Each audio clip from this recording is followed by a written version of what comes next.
la cara en la ventana. Este extraño y aterrador suceso ocurrió poco después del primero, cuando durante un par de semanas observé con interés la vida de una pareja lasciva que habitaba en la casa de enfrente. Por cierto, nunca cerraron las cortinas, dándome la oportunidad de espiar sus acciones.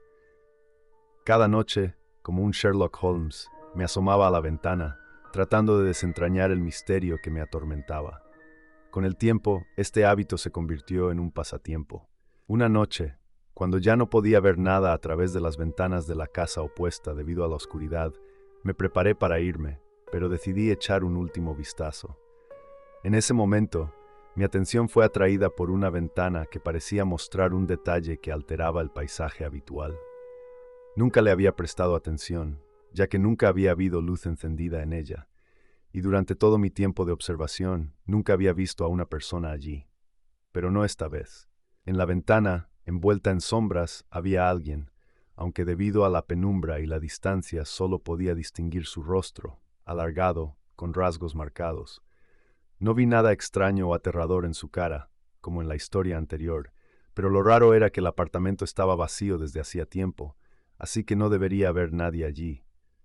No encontré respuesta a la pregunta de qué hacía una persona en esa vivienda a tan alta hora, pero mi curiosidad despertó y continué observando. Mi mente estaba llena de preguntas y suposiciones.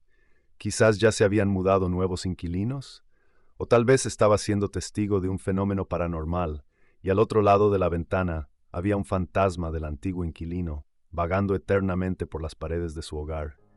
La cara permanecía inmóvil detrás de la ventana, y comenzaba a sentirme incómodo, pues habían pasado más de 5 minutos y su dueño no se había movido, como una pegatina adherida al cristal. Pero al cabo de un par de minutos, por fin dio señales de vida, giró lentamente y se desvaneció en la oscuridad del apartamento. Seguí observando la ventana durante un par de minutos más, esperando ver algo más en su penumbra, pero al no obtener resultados decidí cesar mi vigilancia. Las rarezas no terminaron ahí. Después de 1 hora y media, el sueño me fue ganando, y sin poder resistir más, me fui a la cama. Y aquí es donde comenzó lo más interesante. Relataré todo lo que recuerdo, en orden. En el sueño, me encontré en un lugar desconocido. Todo estaba en penumbra. Caminaba hacia adelante en una dirección incierta, tocando con la mano la pared a mi derecha. La visibilidad era mala, pero podía distinguir viejos papeles de pared descoloridos que cubrían las ásperas paredes, así como 2 puertas blancas, una de las cuales estaba entreabierta. Al parecer, estaba en el pasillo de un edificio muy antiguo. Al asomarme a la oscura rendija de la puerta entreabierta, recordé involuntariamente todas mis pesadillas infantiles, lo que me hizo querer salir de allí. Pero algo me atraía hacia adentro, una fuerza desconocida. Sin ser consciente de mis acciones, me acerqué con cautela a la puerta y la empujé suavemente. Se abrió lentamente, chirriando. Ante mis ojos se presentó una habitación que era un poco más clara que el pasillo. La tenue luz de las farolas de la calle que entraba por la ventana apenas alcanzaba el centro de la sala. En la esquina derecha había una cama de casco anticuada, sobre la que colgaba una alfombra igualmente antigua, y las paredes estaban desnudas. Pero eso no era lo único que noté. Frente a la ventana había una figura completamente inmóvil, una silueta humana oscura y alta, con el torso grotescamente torcido hacia la izquierda. De inmediato quise huir, a cualquier lugar, solo para no ver ese cuerpo horrible que tanto me asustaba. Pero a pesar del terror visceral, me dirigí hacia esa figura espeluznante. Algo controlaba mi cuerpo. Intenté resistir, pero fue en vano. 1 paso, 2, 3, 4, 5, y ya estaba a 3 metros de eso. Sí, maldita sea, de eso, porque incluso de cerca no pude entender con quién trataba. Su apariencia era extremadamente aterradora. Pies descalzos, una tela sucia que cubría hasta las rodillas, parecida a un vestido, viejas harapos que colgaban de su torso horriblemente torcido y una cabeza desgreñada. Un escalofrío helado se apoderó de todo mi ser. Comencé a temblar, y él simplemente estaba ahí, inmóvil. Después de un tiempo, su cabeza comenzó a girar lentamente hacia mí. Bastó con ver su perfil para notar que en lugar de ojos tenía 2 agujeros negros y vacíos. Después de eso me desperté bruscamente, empapado en sudor frío. Aquella noche no me atreví a volver a dormir. Al día siguiente, en mi estado destrozado, me vi obligado a quedarme en casa. Estaba tan impactado por la pesadilla nocturna que decidí hacer mi propia investigación, convencido de que en el sueño, de alguna manera, había logrado entrar en ese mismo apartamento vacío de la casa de enfrente. A las 5 de la tarde ya estaba de pie frente a la puerta del edificio, esperando la oportunidad de entrar. Tan pronto como se abrió la puerta y pasó una joven pareja, me apresuré a entrar. Un olor desagradable y a moho, mezclado con el de col hervida, impregnaba el vestíbulo. Al parecer, el ascensor no funcionaba, así que tuve que usar las escaleras. Mientras subía, calculaba qué número correspondía a la ventana que había visto. Según mis cuentas, era el apartamento número 34, cuya puerta se distinguía por su aspecto deteriorado. Antes de presionar el timbre, me acerqué a la puerta y escuché. Dentro reinaba un silencio de muerte, el silencio de lugares abandonados. No obstante, presioné el timbre. No se oyó ningún sonido del otro lado. Entonces golpeé la puerta con fuerza, y al ruido salió una anciana del apartamento vecino. Y, sí, mis sospechas se confirmaron. Ella indicó que el apartamento al que llamaba había estado vacío durante mucho tiempo y que algo terrible había ocurrido con los antiguos inquilinos. No quise indagar más, me disculpé por el ruido, me di la vuelta y me dirigí hacia la salida. No sé qué fue aquel fenómeno. En la ventana del apartamento abandonado no observé nada más extraño. Pero, maldita sea, estoy absolutamente seguro de que en mi sueño logré estar en ese apartamento y enfrentarme cara a cara con lo que había llamado mi atención aquella noche, y estoy convencido de que no era un ser humano. Podría empezar este relato con un largo prólogo, contándote las diversas coincidencias, decisiones y circunstancias que me condujeron a esta lamentable situación. Pero estoy seguro de que ninguno de esos pormenores sería de interés para el lector. En cualquier caso, aquí estaba. Aquí, en un andén antiguo y maltratado por el tiempo, donde la hierba se abría paso a través del asfalto. Había un edificio de estación, pero estaba cerrado, aunque los trenes aún paraban aquí. Sin embargo, algo me decía que no había transporte a estas horas de la noche. El horario expuesto en una ventana polvorienta no hizo más que confirmar mis sospechas. El último tren de la tarde ya había partido y el de la mañana no llegaría hasta las 8. Era casi medianoche y parecía que tendría que pasar la noche aquí, en compañía de un edificio desierto y un perro callejero que me rodeaba cautelosamente cerca, olfateando comida. No era la mejor compañía. Este asentamiento semi-muerto no abundaba en hoteles ni coches de paso. Necesitaba urgentemente llegar a la siguiente ciudad. Tardaría lo mismo en atravesar el bosque hasta la carretera principal que en esperar al tren de la mañana. De cualquier manera estaba atrapado. Lo único bueno era que la noche era cálida, veraniega. Si hubiera sido invierno, habría sido realmente duro. Sentándome en los restos de uno de los bancos, coloqué mi maleta a mi lado y empecé a reflexionar sobre mi poco envidiable destino. El asunto que requería mi presencia en la ciudad vecina era urgente, lo suficientemente urgente como para arrastrarme a la carretera por la tarde. Pero me quedé atascado. Perdí el tren y me quedé atascado. ¿Y ahora qué? Como respondiendo a mis pensamientos, un rayo de luz atravesó la oscuridad de la noche, surgiendo de la curva. ¿Qué era eso? Unos sonidos siguieron al rayo de luz. No cabía duda, era un tren nocturno, en este lugar olvidado de Dios. Si realmente era un tren y paraba en esta estación, intentaría subirme a él. Si fuera necesario, me arrojaría a los pies del revisor, golpearía mi cabeza contra las ruedas, besaría al maquinista, la locomotora y todos los vagones. A medida que el tren se acercaba a la estación, redujo la velocidad y por fin pude distinguirlo a la luz parpadeante de la lámpara, tímidamente arrimada al borde del andén, que iluminaba sobre todo el asfalto que había debajo. El tren era magnífico, reluciente y claramente no era local. La verdad es que sé de trenes lo mismo que de cohetes, pero algo me decía que las locomotoras de vapor habían pasado de moda hacía tiempo, dejando paso a los trenes eléctricos y diésel. Sin embargo, este echaba bocanadas de humo y resoplaba con fuerza desde dentro. Una auténtica locomotora de vapor. ¡Wow! Quizá era una de esas restauradas que llevan de paseo. Hasta ahora solo las había visto en museos. Sin embargo, no había tiempo para pensar. En cuanto el tren se detuvo, la puerta de uno de los vagones, por suerte bastante cerca de mí, se abrió y una figura apareció en el umbral. Al darme cuenta de que si no hacía algo ahora, El tren se iría y yo me quedaría compuesto y sin novia en el andén. Salté, cogí mis cosas y corrí hacia la puerta abierta. Hola, disculpe. Yo, esto, completamente perdido, mirando a la imponente figura del umbral, intenté encontrar la manera de iniciar un diálogo productivo. Había problemas con el diálogo, ya que en primer lugar yo ya había causado mi primera impresión, y en segundo lugar, el revisor permanecía en silencio, con los brazos cruzados a la espalda. No podía verle la cara, ya que la fuente de luz de este lado del andén era claramente insuficiente, y la única lámpara del vestíbulo estaba detrás del revisor. ¿Por qué decidí que era el revisor? ¿Quién más podría ser? Por supuesto, el uniforme era diferente al habitual. Bueno, ¿qué clase de uniforme podría llevar una persona en un tren así? Pagaré, dije finalmente, y eché mano a mi maleta. El revisor negó con la cabeza y retrocedió, girándose ligeramente.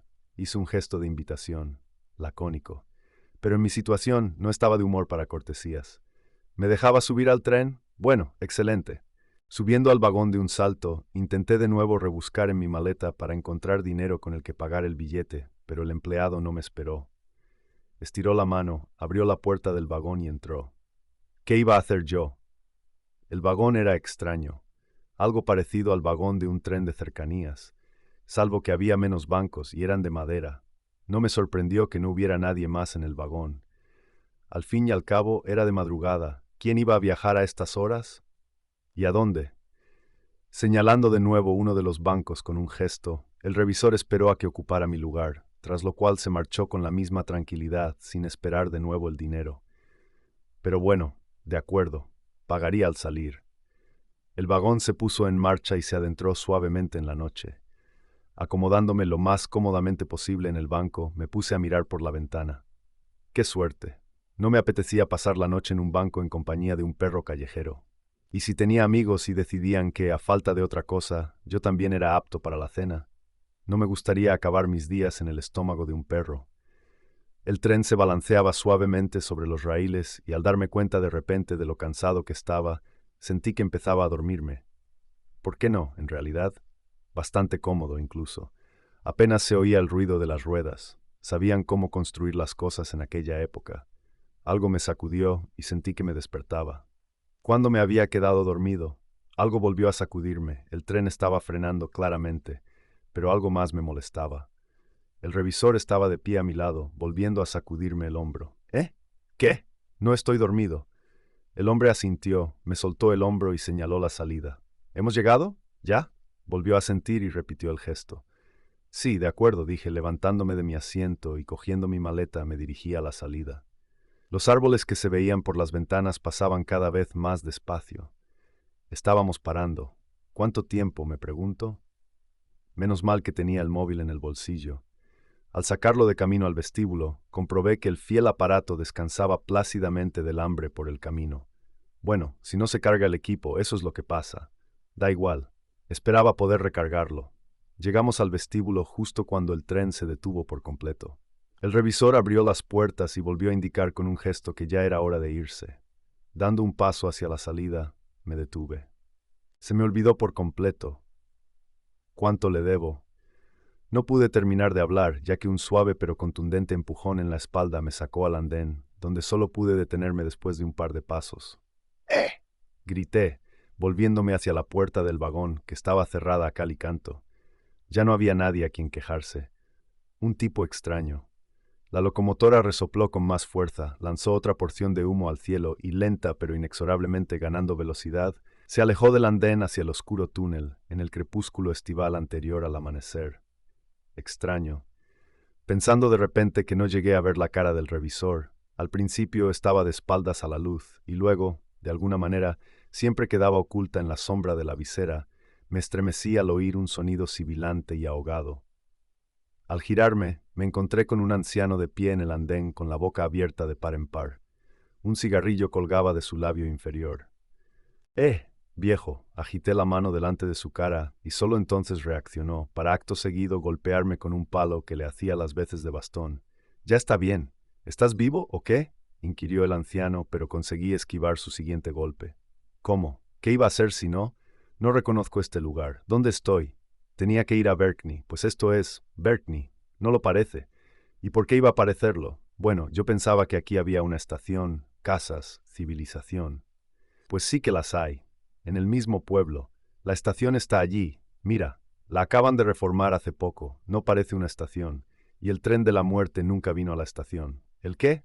Mira. El anciano, con una fuerza sorprendente para su edad, me giró por el hombro en la dirección en la que se había ido el tren. Conseguí ver cómo el último vagón se disolvía en la oscuridad del túnel. Literalmente, se volvía translúcido, luego perdía sus colores, transformándose en una especie de humo de cigarrillo o niebla, para acabar desvaneciéndose en una neblina gris que se extendía hacia algún punto del interior. Has tenido suerte, chico. Ahora la única diferencia entre el anciano que me recibió y yo era la falta de un cigarrillo. Pero la expresión de mi cara, lo juro, era exactamente la misma. El tren de la muerte rara vez recoge pasajeros, y aún más raramente los deja ir. Has tenido suerte. Significa que realmente lo necesitabas, así que decidió ayudarte. ¿Y qué clase de tren es ese? ¿De dónde viene? Bueno, fue hace mucho tiempo. ¿Ves el túnel? Ahí es donde se estrelló. El túnel se derrumbó y el tren no tuvo tiempo de detenerse. Todos ardieron, todo ardió. Para entonces ya se estaba construyendo otra línea. Decidieron no reparar esta, quitaron los raíles, pusieron piedras en el túnel. Fin de la historia. Pero aparece. Rara vez, pero aparece. Solo cuando es realmente necesario. Pero al amanecer siempre regresa a su lugar. Si el revisor te lleva a un vagón vacío, considérate afortunado, llegarás a donde tengas que ir. Incluso te llevará al otro lado del océano en una noche. Pero si llegas a donde hay gente, viajarás con ella hasta el fin de los tiempos. No te preocupes, chico, estás pálido como un muerto. Solo te lo encuentras una vez en la vida, no lo volverás a ver. El hallazgo mortal bajo la bañera. Es una historia real sobre un objeto maldito que dejó una huella imborrable en mi vida. Todo comenzó con una limpieza a fondo en mi apartamento, ubicado en la infame ciudad de Murino. Haciendo un pequeño paréntesis, estimados lectores, hablemos de Murino. Situado cerca de San Petersburgo, pero perteneciente al distrito de Vsevolozhsk, ha ganado una triste fama en la red como epicentro de suicidios, violencia, asesinatos, prostitución, drogadicción, violaciones y robos. Hay dos explicaciones para esta situación. La mística. La ciudad está cerca de la estación de metro de Ivat-Kino, y el número 9 es un 6 al revés. Recordemos el famoso número de las 3-6. Además, Murino está atrapado entre dos cementerios, el nuevo y el viejo, este último muy cerca de la estación de metro. La lógica, son los apartamentos más baratos cerca del metro por su registro en la región de Leningrado, la alta densidad de construcción y la infraestructura poco desarrollada. La ciudad aún no tiene una clínica propia, solo ambulatorios rurales, faltan lugares en jardines de infancia y escuelas, y las ventanas dan a las de edificios vecinos, creando una sensación de espacio cerrado. Debido a su bajo precio, se han asentado personas de diversos estratos sociales, no siempre respetuosas de la ley. Volviendo a mi relato, durante la limpieza recordé que nunca había limpiado el espacio bajo la bañera. Decidí enmendar este descuido y comencé a mover la fregona con energía. Anteriores inquilinos habían dejado un montón de envoltorios, polvo, cabellos, pelusa, tapones de botellas y un peine. Este hallazgo atrajo de inmediato mi atención. Irradiaba una poderosa corriente de energía negativa, como si estuviera en un lugar sombrío y abandonado. Incluso si eres escéptico, hay instintos que te hacen sentir incómodo. El peine, negro y de masaje, parecía nuevo, con los dientes intactos, pero definitivamente no quería usarlo, aunque la avaricia me impedía tirarlo. En ese momento, recordé que mi tía se quejaba de que todos sus peines se habían roto y que le vendría bien uno nuevo, así que decidí regalarle el hallazgo. Al día siguiente, nos encontramos en el cine, y después de la película le entregué el peine negro. Al tomarlo en sus manos, mi tía también sintió el mal que residía en el objeto. ¡Ay, qué feo! Debería tirarlo, dijo. Pero la avaricia ganó en ella también, y el peine fue a parar a su bolso. En ese momento no pensé que vería a mi tía viva por última vez. La vida siguió su curso. Trabajaba y a veces intentaba comunicarme con mi tía, pero no respondía, pensando que estaría ocupada en el trabajo. Sin embargo, un par de días después, su vecina me llamó para informarme que habían llevado a mi tía a la unidad de cuidados intensivos. Horas más tarde, la vecina volvió a llamar para comunicarme que mi tía había muerto. Oficialmente, Había varias causas de muerte: diabetes, hipertensión, un infarto anterior, enfermedad cerebrovascular. Pero solo tenía 68 años, trabajaba como cobradora, se movía sin ayuda y se cuidaba por sí misma. Todos sus colegas estaban en shock por su muerte repentina. Aún siento pinchazos de culpa porque en el suelo, donde mi tía había estado en coma diabético, yacía aquel mismo peine. Y aunque parezca tonto hablar así de un objeto inanimado, el peine parecía tener una expresión satisfecha. Era como si sonriera malignamente, feliz de haber hecho el mal. Que se rían de mí, pero siempre escuché de mi tía que no se deben tomar cosas ajenas encontradas, y que el peine es uno de los objetos más comunes a los que se les hace brujería, porque entra en contacto con el cabello de la víctima. Los cabellos de una persona están ligados a su energía y vitalidad. No es de extrañar que las personas muy supersticiosas eviten las peluquerías o lleven consigo sus cabellos. Los cabellos también se usan para muñecos vudú. Quizás todo esto sea una coincidencia, y tal vez estoy desperdiciando tu tiempo, pero tiré el peine de inmediato en el conducto de basura del edificio. Espero que no llegue a manos de nadie más, que lo incineren en el vertedero.